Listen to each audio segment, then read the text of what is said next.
Hi love you welcome back to RS academy. This is Ravi. Python class 2 ఇది. Class 1 కావాలంటే description link ఇచ్చిన students click చేసి చూడండి, subscribe చేసుకొని వీడియో ఫాలో చేయండి. సో ఈ యొక్క షార్ట్ వీడియోలోను మనము పైథాన్ ఎందుకు హై లాంగ్వేజ్ అంటాము, పైథాన్ అనేది ఏ ఫీల్డ్లో ఇప్పుడు హైగా ఉంది, సో మనకు జాబ్స్ కానీ ఇది ఏ ఫీల్డ్లో ఎక్కువ యూజ్ అవుతుంది అనేది మాట్లాడదాం. అండ్ దాంతోపాటు కంపైలర్ వర్సెస్ ఇంటర్ప్రిటర్ ఏది బెస్ట్ ఎలాగో చూద్దాం. పైథాన్ అనేది చాలా సింపుల్ లాంగ్వేజ్. ఎంత సింపుల్ అంటే ఇది చిన్నపిల్లలు కూడా నేర్చుకోవచ్చు, అంత సింపుల్ లాంగ్వేజ్ ఇది. ఈ పైథాన్ లాంగ్వేజ్ అనేది మనకి సాఫ్ట్వేర్ డెవలపింగ్ కానీ, ఆర్టిఫిషియల్ ఇంటెలిజెన్స్లో కానీ, గేమింగ్లో కానీ, ఫేస్ డిటెక్షన్ కానీ, ఆబ్జెక్ట్ డిటెక్షన్స్లో కానీ చాలా వీటిలో ఈ పైథాన్ అనేది ఇప్పుడు చాలా ఫాస్ట్గా జరుగుతుంది.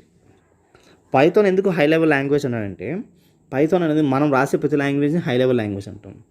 మిషన్ అర్థమైతే లో లెవెల్ లాంగ్వేజ్ అంటే మిషన్ లాంగ్వేజ్. అది మిషన్ లాంగ్వేజ్ని లో లెవెల్ లాంగ్వేజ్ అంటాం. అంటే మిషన్కి ఎలా అర్థమవుతుంది అంటే 010010 010010 అలాగా అర్థమవుతుంది. మనం రాసే ప్రతిదీ అలా కన్వర్ట్ అయిపోతుంది మిషన్ లాంగ్వేజ్లోనే. అలా కన్వర్ట్ చేస్తుంది కంపైలర్ అండ్ ఇంటర్ప్రిటర్. కంపైలర్ అనేది జావాకి సి లాంగ్వేజ్ కావాలి, పైథాన్కి అవసరం లేదు. పైథాన్కి ఇంటర్ప్రిటర్ కావాలి. ఇంటర్ప్రిటర్ ద్వారా ఏమవుతుందంటే ఇంకా సింపుల్ అయిపోతుంది.